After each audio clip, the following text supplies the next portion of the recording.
क्या आपने मुझे नहीं पहचाना?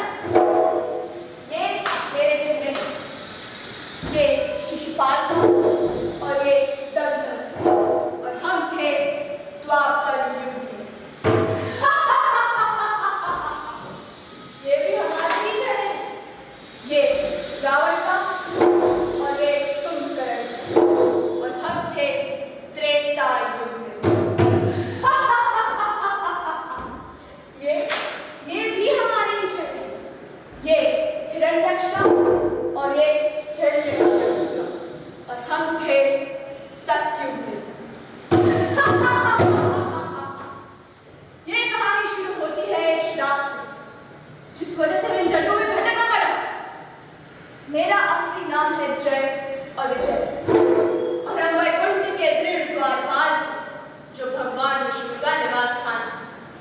हमने इन्हीं जन्मों में भगवान विष्णु के साथ द्वंद्व किया, लेकिन हमारी आत्मा हमेशा उनकी भक्ति में लीन रही। वो एक शुभ दिन था, हवा में दिव्य सुगंध फैल रही थी और वैकुंठ में मधुर संगीत गूंज रहा था। हम द्वार पर खड़े सतर्क और अपने कर्तव्य के प्रति समर्पित, जैसे हम सभी होते हैं ना। खैर, कोई बात। अचानक से पहुंचा बालक सनत कुमार, जो भगवान ब्रह्म के मानस पुत्र और शाश्वत युग ऋषि थे। हालांकि हम उनके वास्तविक स्वरूप को पहचानने में विफल थे, और वैकुंठ की पवित्रता की सुरक्षा के लाभ से हमने उन्हें अंदर आने से मना कर दिया। ठहरो, भगवान विष्णु विश्राम कर रहे हैं, अब उन्हें परेशान नहीं किया जा सकता।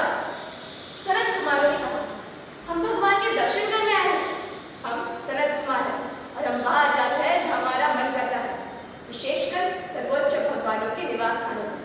लेकिन उन्हें फिर से इनकार करते हुए हमने कहा, आप वैकुंठ में ऐसे ही नहीं घूम सकते, यहाँ प्रवेश बस कुछ विशेष लोगों के लिए होता है। आपको कैसी लगेगी? आपको आपके अधिकार से वंचित किया जाए तो आप क्रोधित होगे ना? तो क्रोधित कुमार भी हमें बोले, तुम दोनों दिव्यता के इतने करीब होते हुए भी इतने अज्ञानी कैसे हो सकते हो? एक देवता कभी भी अपने भक्तों को मिलने से इनकार नहीं करता। तुम दोनों योजन से दूर कर रहे हो। लेकिन उनकी एक ही बात सुनकर विजय ने कहा, आप लोगों ने तो उचित वस्त्र भी धारण नहीं किए, आप अंदर नहीं आ सकते। हमारे अस्वीकार में जो अज्ञानता और अहंकार से उत्पन्न हुआ था, उनके क्रोध को भड़का दिया। उनके स्वर में गूंजते हुए गरज की तरह उन्होंने हमें एक श्राप दिया, तुम्हारे अपमान के लिए जय और विजय, तुम्हें वैकुंठ से बाहर निकाला जाएगा। तुम पृथ्वी पर 3 बार नश्वर रूप में जन्म लोगे, और वो भी भगवान विष्णु के शत्रु बनकर।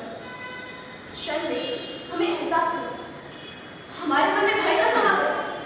हम उनके चरणों में गिर पड़े और क्षमा की भीख मांगते हुए कहा, महान ऋषियों, कृपया ऐसा ना करें।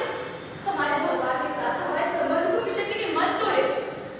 हमारे सच्चे पश्चाताप से प्रभावित होकर सनत कुमार ने अपना रुख नरम कर दिया। उन्होंने हमें एक विकल्प दिया, तुम पृथ्वी पर 7 बार भगवान के भक्त के रूप में जन्म ले सकते हो, या 3 बार उनके शत्रु के रूप, इस आश्वासन के साथ कि इन जन्मों के बाद हम अपने दिव्य पद पर वापस लौटा। और इस वजह से इन 3 जन्मों में हम ही थे, जय और विजय।